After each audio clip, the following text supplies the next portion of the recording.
Hello students, I am Farhan Mir. Welcome back to our channel. Let us discuss problem number 3। अभी जो हम लोग फिलहाल टाइप में ना, वो e raise to a x into v type में है। बट आप क्वेश्चन में आप देखोगे ना, तो आपको e raise to a x into v तो दिख ही नहीं रहा। फिर आप सोच रहे होंगे कि इस क्वेश्चन को इस टाइप में क्यों लिया है। ऐसा आप सोच रहे हो क्या? या आपको कुछ याद आता है?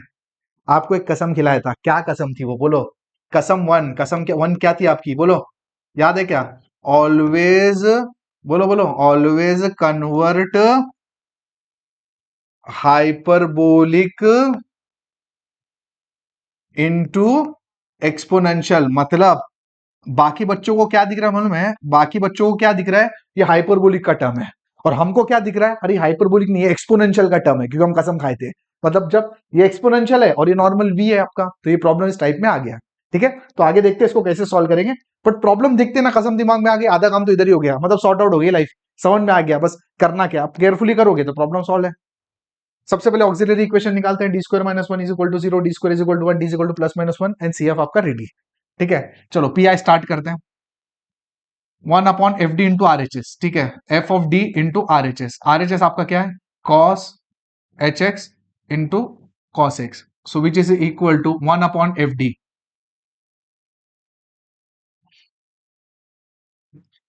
ये व्हाइट बोर्ड का, ये डिजिटल बोर्ड का यही प्रॉब्लम हो जाता है, लिखने के आदि रहते नहीं है।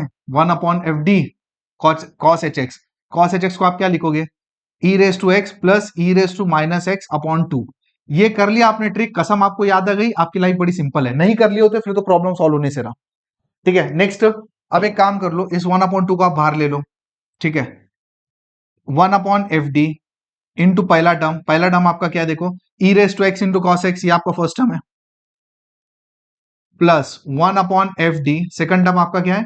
E raise to minus x into cos x. ठीक है, अब आइडियली अपन क्या करते हैं, ये आपका P1 है, ये P2 है, दोनों अलग अलग सॉल्व करते हैं। लेकिन यहाँ पे मैं दोनों साथ में सॉल्व कर रहा हूं, क्योंकि मतलब ऑलमोस्ट सिमिलर है दोनों, खाली प्लस माइनस का फर्क है, इसलिए साथ में सॉल्व कर रहा हूं। आप अलग अलग भी कर सकते हो, आपकी मर्जी। डी किससे रिप्लेस करोगे बोलो? पहले केस में डी को आप किससे रिप्लेस करोगे? डी प्लस वन से। ठीक है, क्योंकि यहाँ पे एक्स के बाजू में वन है, और ये वाले केस में डी को किससे रिप्लेस करोगे आप? डी माइनस वन से। क्यों? क्योंकि एक्स के बाजू में माइनस वन है। ठीक है, तो ये क्या हो जाएगा आपका? One upon to, one upon F D. F D क्या है आपका? डी स्क्वायर माइनस वन है ना, ये देखो। एफ डी, पहले तो इसको बाहर ले लेते, ई रेस टू एक्स को। One upon F D, D square minus one है, बट डी को आप किससे रिप्लेस कर रहे हो? डी प्लस वन, तो डी स्क्वायर माइनस वन, और यहां पे आ गया आपका कॉस एक्स। ठीक है, next, plus E raise to minus X पीछे ले लो, बोलो। ये one upon F D, D क्या है? D square minus one, but D को आप किससे रिप्लेस कर रहे हो? डी माइनस वन से, एंड यहां पे आ गया आपका कॉस एक्स। ठीक है, बस यही कहानी अभी आगे तक चलती रहेगी। इसको फर्दर सिंप्लीफाई करते हैं। One upon two E raise to X, one upon, यहां पे क्या आएगा नीचे? D square plus two D plus one minus one, plus E raise to minus X, one upon D square minus two D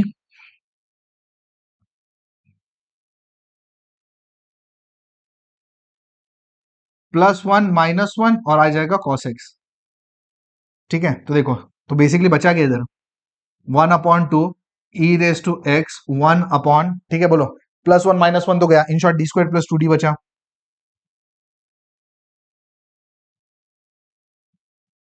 and यहां क्या बचा?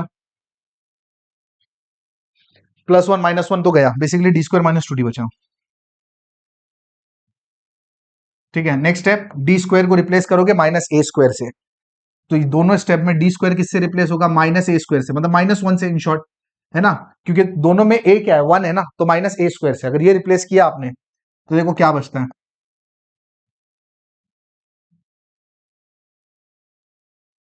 अगर minus one से डाला तो ये हो जाएगा टू डी माइनस वन,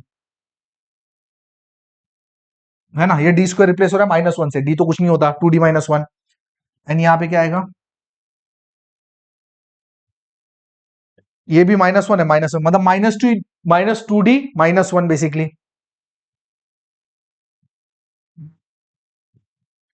ठीक है, अब फर्दर इसको सॉल्व करते हैं। अब बताओ इसको सॉल्व कैसे करोगे?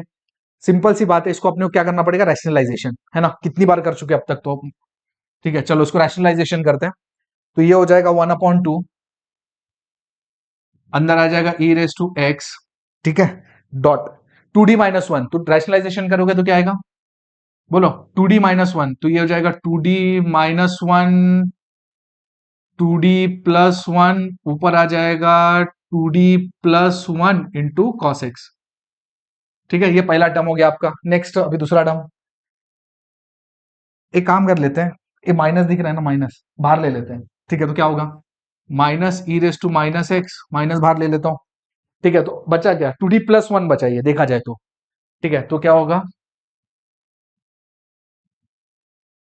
2d+1, 2d-1,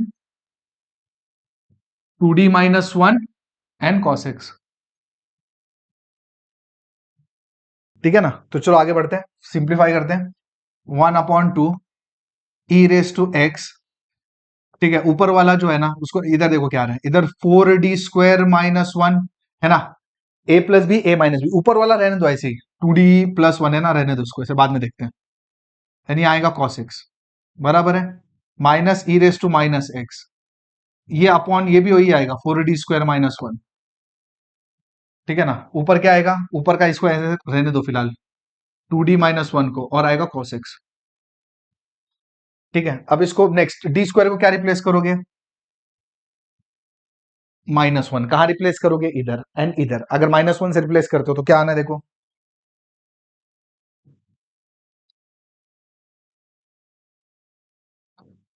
अगर d² को -1 से रिप्लेस किया तो -1, -4, -1, -5, बराबर है। नेक्स्ट, अब ये जो है ना ऐसा मल्टीप्लाई कर दो, 2d of cos x is what, -2 sin x, है ना, ये 2 तो एज इट इज है, derivative cos x is minus sin x plus cos x, है ना, मतलब 1 into cos x is cos x। ठीक है, ये एक टर्म हो गया। Next, minus E raise to minus X, अब d² -1 डालोगे तो -4 इंटू -1 -5, है ना जी, तो यहां पे कर लेते हैं -5, एंड अंदर क्या आएगा वही सेम 2d-1 से ऐसा मल्टीप्लाई करेंगे तो -2 sin x minus cos x। ठीक है, तो अब आगे बढ़ते हैं और इसको फर्दर सिंप्लीफाई करते हैं, विच इज इक्वल टू, एक काम कर लो, ये ना माइनस माइनस प्लस कर लो, ठीक है, और ये ना 5 को बाहर निकाल लो। ठीक है, देखो 1/5 दोनों में ना, तो 1/5 बाहर निकाल लो, माइनस माइनस प्लस कर लो, अंदर क्या बचेगा देखो, ये ई रेस टू एक्स बचा। ठीक है ना, और एक काम कर ले तो ओपन द ब्रैकेट्स भी कर लेते हैं, ई रेस टू, या समझ जाएगा, समझ जाएगा मेरे को लगता है, चलो देखते हैं, e raise to x -2 sin x, हम लोग मुझे लगता है कर लेंगे मैनेज। ठीक है, देखते हैं चलो, cos x, ठीक है, प्लस ये प्लस आ गया, क्यों, क्योंकि ये माइनस और माइनस माइनस माइनस प्लस हो चुका है, and E raise to minus X, और ये आएगा 2 sin x, -2 sin x minus cos x। ठीक है, अभी देखो क्या कर सकते हैं पता है, इसको रहने दो ऐसे ही बाहर। अब यहां देखो -2 sin x है, -2 sin x है, तो मैं क्या कर सकता हूं, -2 sin x को कॉमन ले सकता हूं। अगर -2 sin x मैंने कॉमन लिया है, देखो ओपन द ब्रैकेट्स करके, ये टर्म और ये टर्म में से अगर मैंने -2 sin x कॉमन लिया तो इधर बचेगा ई रेस टू एक्स, बराबर, और इधर बचेगा plus E raise to minus X. Are you clear with this? ठीक है ना, देखो ये टर्म्स और ये टर्म में -2 sin x कॉमन लिया मैंने, तो ये बचा। ठीक है, नेक्स्ट, अब एक काम कर लेते हैं ना, अपन ना cos x को कॉमन ले लेते हैं। ठीक है, अगर आपने cos x कॉमन लिया तो देखो, cos e raise to x cos x है, इधर e raise to minus X and minus cos x है, तो अगर आपने cos x कॉमन लिया तो इधर से e रेस टू x मिला आपको। ठीक है ना, इधर से क्या मिला, minus E raise to minus X, क्योंकि माइनस है और E raise to minus X भी है। आई होप ये स्टेप आपको समझा होगा, अगर नहीं समझा ना तो थोड़ा सा आप क्या कर सकते हो, इसको ओपन वगैरह करके देख सकते हो, e raise to x cos x minus E raise to x minus cos x, ये ऐसा है, तो उसके हिसाब से अपन ने इसको एडजस्ट करके ले लिया। ठीक है, ये एक्चुअली माइनस टर्म है, ठीक है ना। अभी देखो फर्दर क्या करोगे, अभी जो टू है ना, इस टू को अंदर फेंको, देखो कैसे, ये 1/5 आ गया, अंदर क्या होगा, ठीक है, ये देखो इसको रहने दो ऐसे ही, ये देखो ये जो टू है ना, इसको अंदर डाला इसके नीचे और उस ब्रैकेट के नीचे।